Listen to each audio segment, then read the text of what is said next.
What's up everybody, Afiq here and welcome back to my YouTube channel. How are you guys doing? So today I have this, another iconic SUV or 4x4 from the land of the rising sun. So this is the second generation Mitsubishi Pajero. Now in other market it is also known as the Mitsubishi Shogun as well as the Montero. Built to compete with the likes of Toyota Land Cruiser as well as the Land Rover, this is Mitsubishi's take on the 4x4 scene. So without further ado, let's check out this car, and this is ABB Automotive.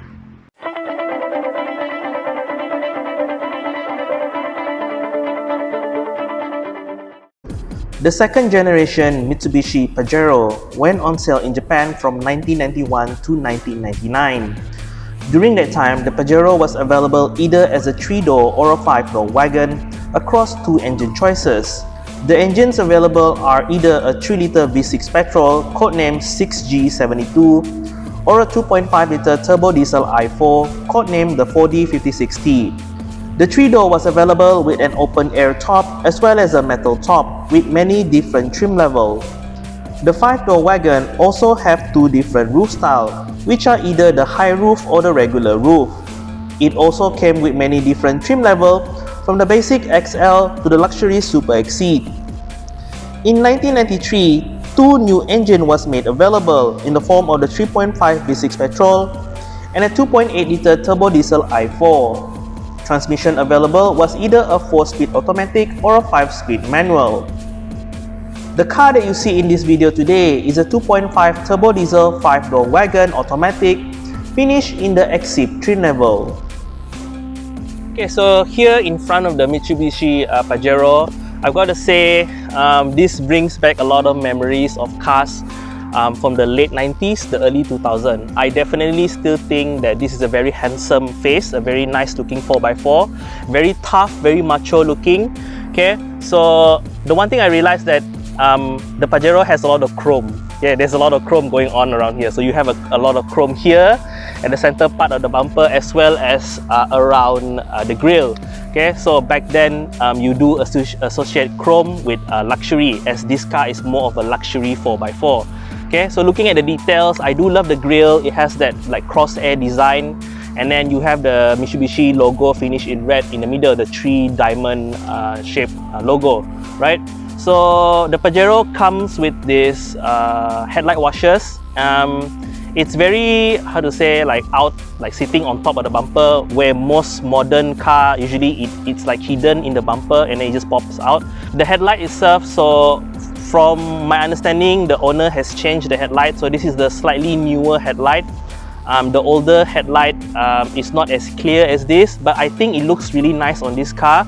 Really sort of like uplift the car, makes the car look a little bit more fresher. Okay, so this particular car equipped with the 2.5 turbocharged engine. As you can see on top of the hood, there is no hood scoop. Okay, so this car comes with multiple engine choices. If your Pajero is equipped with a 2.8-liter engine, it comes with the hood scoop on top of the hood. So this car is the 2.5 engine, it doesn't have any. Okay, and then another thing that I noticed on this car, and a lot of 4x4 from the late 90s have this, is the sort of like the small side mirror on top of the hood. So this is to aid the driver in terms of the blind spot on the left side of the car. So if you see its competitors like the Toyota Land Cruiser, it also has that same sort of like side mirror mounted on the hood. Okay, so that is like a very 90s SUV thing, right? So the rest of the car, really clean. I would say uncluttered front end, and then I'm glad that this particular model there's no like kangaroo bar or whatnot, or like off-roading light in front of it. It just makes the car looks very clean and very fresh. Okay, so here under the hood of the Mitsubishi Pajero, so the Mitsubishi Pajero comes with a lot of different engine choices. So you have like a petrol V6, both 3.5 and 3-liter, and then you have a 2.8-liter turbo diesel as well as a 2.5. So the engine that's under this particular car is a 2.5-liter 4-cylinder intercooled turbocharged engine. Okay, so this engine is codenamed the 4D56T, right? So that's the codename for this engine. Now, the power for this engine back then, it produces around 99 PS as well as 240 Nm of torque. So that engine is very torque biased, which is in line with a lot of 4x4 back then. Okay, so this engine is paired to either a 5-speed manual or a 4-speed automatic. So the one on this car is a 4-speed automatic, and then that 4-speed automatic is connected to Mitsubishi's Super Select 4-wheel drive system. So this 4-wheel drive system allows you to shift between 2-wheel drive to 4-wheel drive while you are moving, so on the fly, as long as you are under 80 km/h. So this type of system is actually quite revolutionary for that time. Not many 4x4 can shift from 2 to 4-wheel drive while moving. So this is definitely one of the first cars that have it, and which paved the way to a lot of new 4-wheel drive system that you see nowadays, right? So overall, the engine to modern standard, it is quite lacking in terms of power, but I think back then it was very class competitive. And so at the side of the Mitsubishi Pajero, so this car has very big fat tires. So the rim itself is 15 inches. Compared to modern SUV, where the norm is pretty much like 18, you know. So this is kind of small if you think about modern SUV. You see something like the Hilux or the Fortuner is already equipped with 18-inch rim. The tire is very chunky, very suitable for off-road use. I think it will be very comfortable on the road as well, as the tire is very thick. I don't think it's gonna handle well considering like how fat and chunky the tire is, but I think back then a lot of the 4x4, the manufacturer designed it to be more off-road oriented. So yeah, you have 6 lug nuts on this car.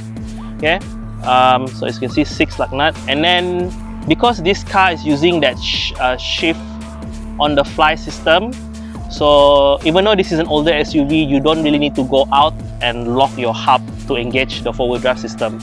So yeah, so it makes the tire look quite modern. Originally, this rim is finished in like the machine finish look, but the owner has opted to just spray the rim silver, but it still looks nice, it looks clean, right?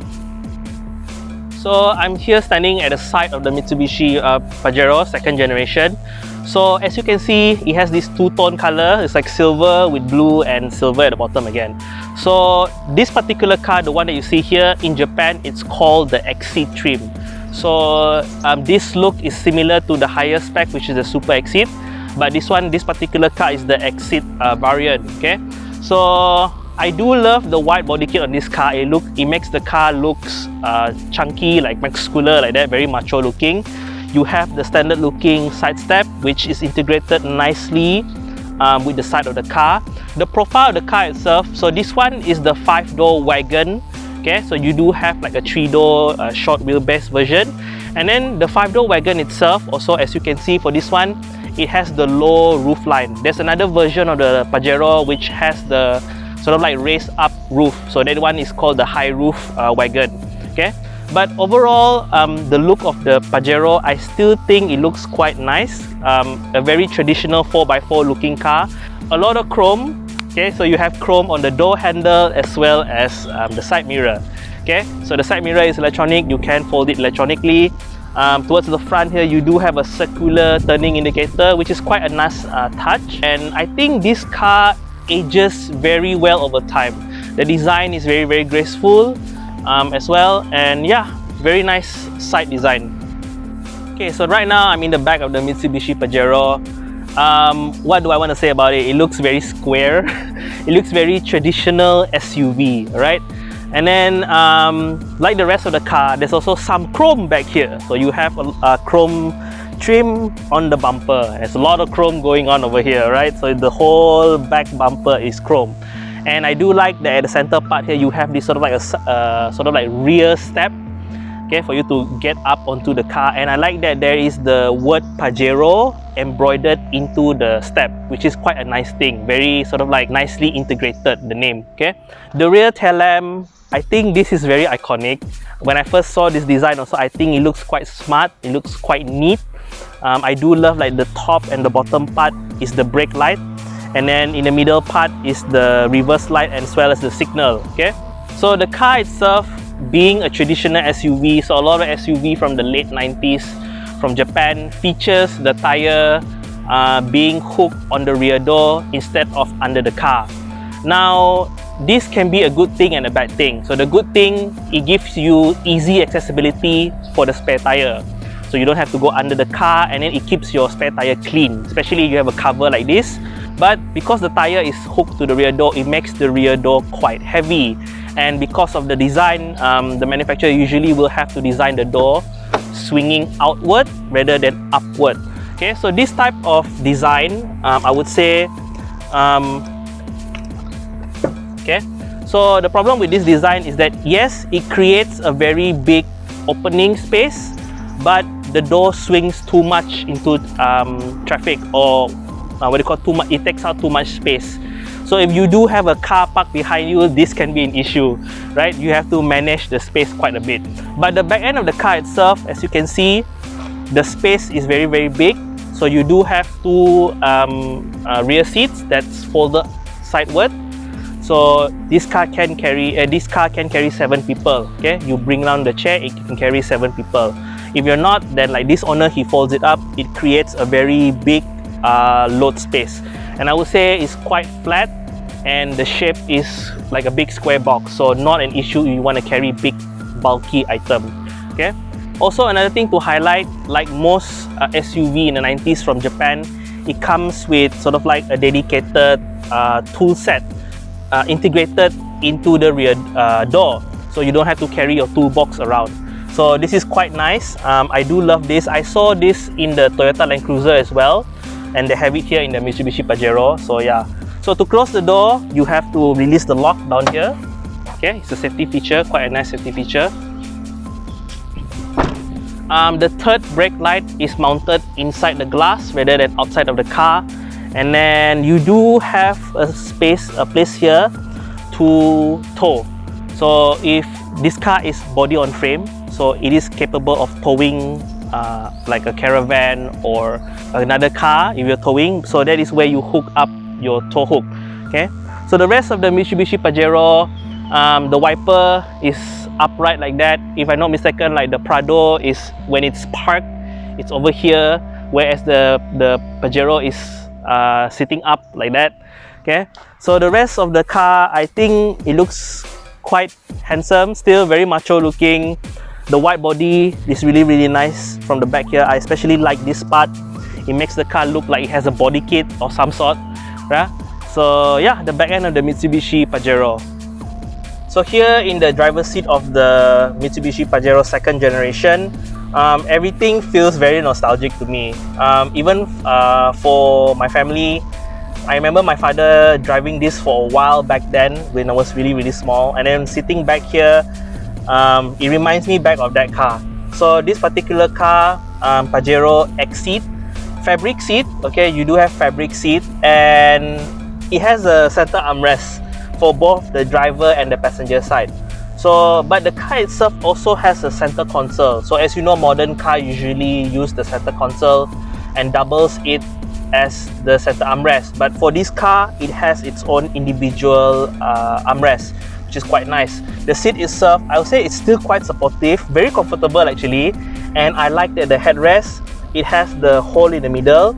So yeah, my head fit quite nice on the headrest. And then the headrest itself, if I'm not mistaken, you can actually push it forward. You can actually adjust the headrest to meet your comfort level. Okay, in front of me, the steering itself, it has adjustment for tilt only, no telescopic. So there's a lever down here, you push it all the way down, so you can actually adjust the steering tilt. Okay, not telescopic, but it's okay, at least it gives you option to adjust the steering wheel. In the center console, I am a fan of this, the stacking system. Up top, originally this car came with sort of like a compass as well as sort of like the altitude level, but this owner, he changed it. He retrofit a Defi meter inside there, which is for the volt gauge as well as the oil pressure gauge, which is quite nicely integrated, and I feel like this is more logical now, because to be honest, you're not going to bring this car up a mountain anyway. So this is more relevant in my opinion. It sort of like monitors your engine performance. Now another thing that surprised me is for 1992, it has automatic climate control, and yeah, the climate control, the label is quite nice, quite neat. It looks sophisticated, it looks modern. And then underneath that, this is the area for the stereo system, the infotainment system. The owner did change the radio to a modern touchscreen type. I understand it is more user-friendly compared to the older system. I believe this is a 2DIN system based from the size of the touchscreen. Okay, underneath that you do have more storage. Okay, big storage actually. You can put your phone, whatever nooks and cranny you have in the car, you can fit inside there. So the gearbox, this is a 4-speed automatic. I love how it feels in my hand. Okay, so it's very chunky. You do have an overdrive button underneath it. Okay, right next to it you do have the selector to select your 4-wheel drive system. And then towards the center console itself, the aircon is square looking and it's tilted to like a 45-degree angle, and then in the middle you do have a digital clock. Okay, towards the passenger side you do have a decent glove box. Okay, decent size glove box. And then this car came in 1992, so there's no airbag yet, but the this car, the newer version, the later version, does come with dual airbag as well as ABS brakes. But for this car, Mitsubishi put like a grab handle. This is very classic with all traditional 4x4. They put a lot of grab handle all around the car, so if you are going off-road, you have a place to grab on. Okay, so you do have power folding side mirror. All the 4 windows is electronic, which is quite nice. Back then it does make the car feel like an expensive modern car. In front of me, the speedometer display, it has this sort of like housing bin, individual bin for the speedometer as well as the tachometer. And I like that in the middle you have the fuel gauge as well as temperature gauge. And then at the bottom there you do have this sort of like system, the Super Select 4-wheel drive system. It will indicate which wheel you are driving. So for now you are in rear wheel drive, it lights up the rear wheels. Okay, so if you have the car in full 4-wheel drive mode, all the 4 wheels will light up. Okay, so yeah, I am loving this system. This is something I seen like in Mitsubishi Pajero only. Okay, yeah, the rest of the car, the interior is sort of like this gray color. There's not much color going on. Everything is gray. The seat is gray, the headliner is gray, but I understand this car came out in 1992. The being Japanese, signal is on the right. Sorry, the wiper is on the left, and then the signal is on the right. So actually I still feel very comfortable in this car. The driving position I think is spot on for an SUV. Now another thing I forgot to mention, and this is something that's very iconic to Mitsubishi Pajero, are the front seats for both the passenger and the driver side.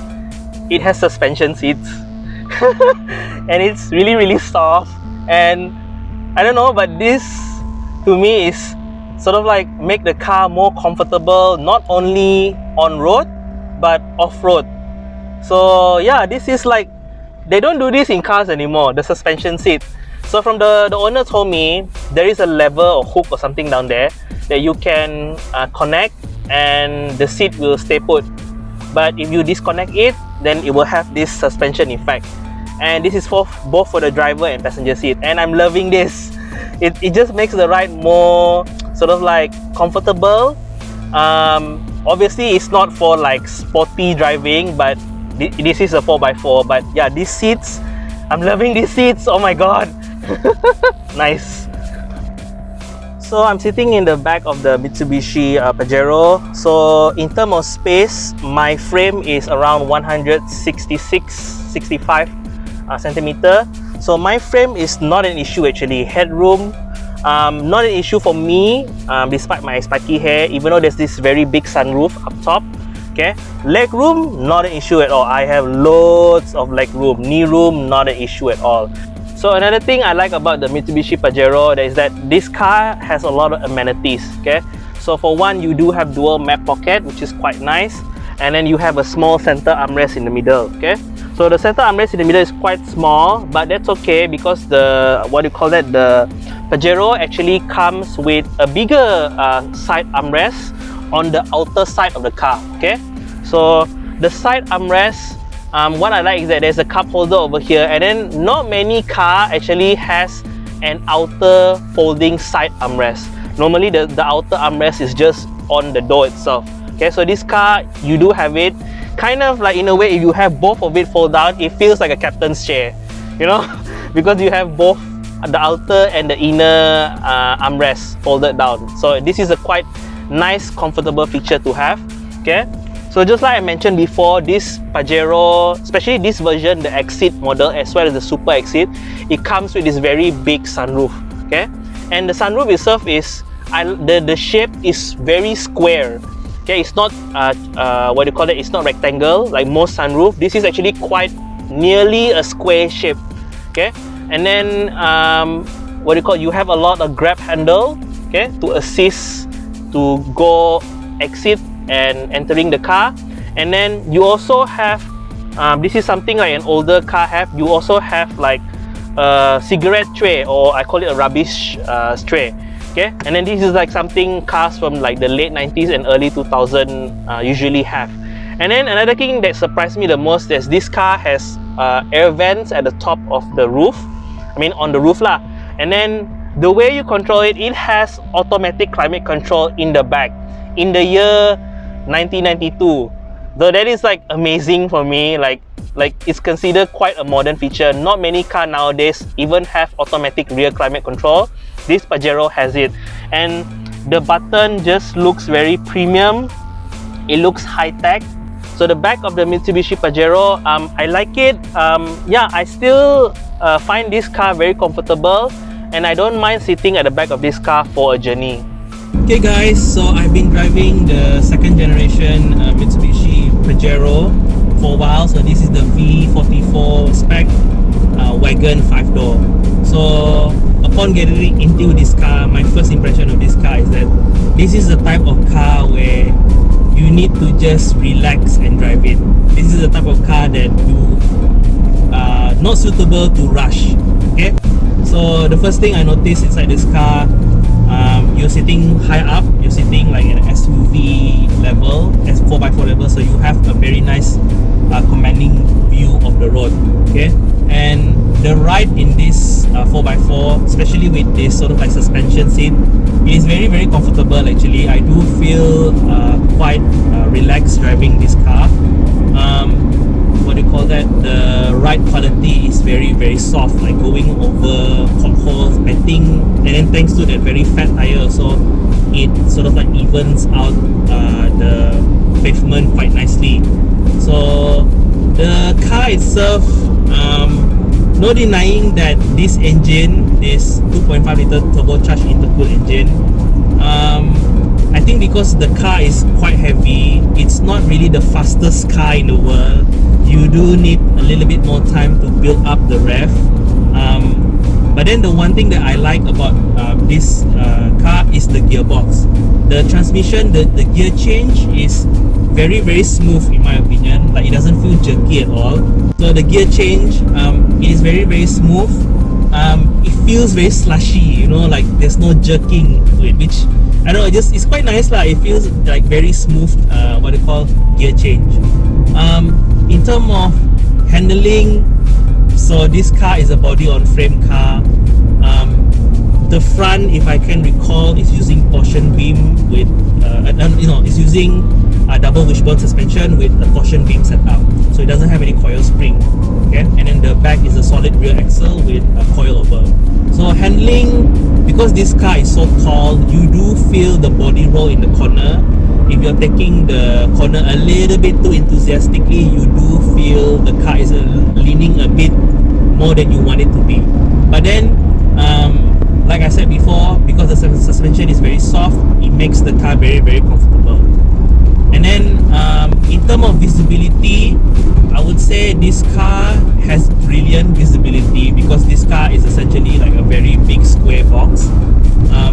The window is very square and you have a very low window sill, so there's no awkward shape around the car. I would say like the greenhouse is very very good in this car. Like you have very clear visibility all around. Even the rear window, despite having that tire at the back, I don't feel like the tire is intriguing my view backward too much. Okay, even the headrest also, it's lower down, so looking back, nice big square window. Now the one thing that I sort of like love older cars, the feature that older car have is the accelerator pedal is drive by cable. So I like the response of the throttle, initial response, like when you put your foot on it, the response is instant. I don't have that disconnect feeling of throttle response. Of course, the acceleration is a bit flat. You know, this car is it's a big car, it's a heavy car, but the initial throttle response I love. It definitely brings me back to the older days. You know, that drive by cable throttle response, quite nice.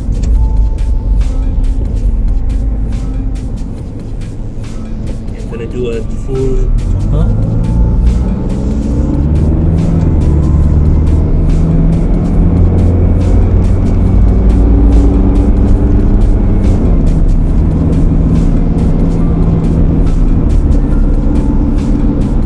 So yeah, the acceleration on this, not the best.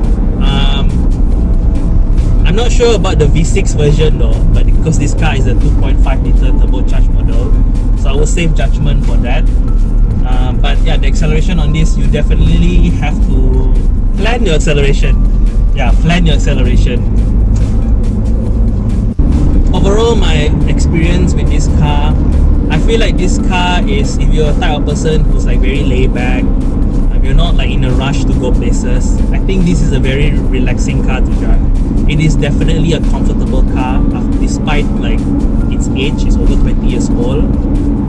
The ride is very comfortable, and actually I don't really hear a lot of wind noise.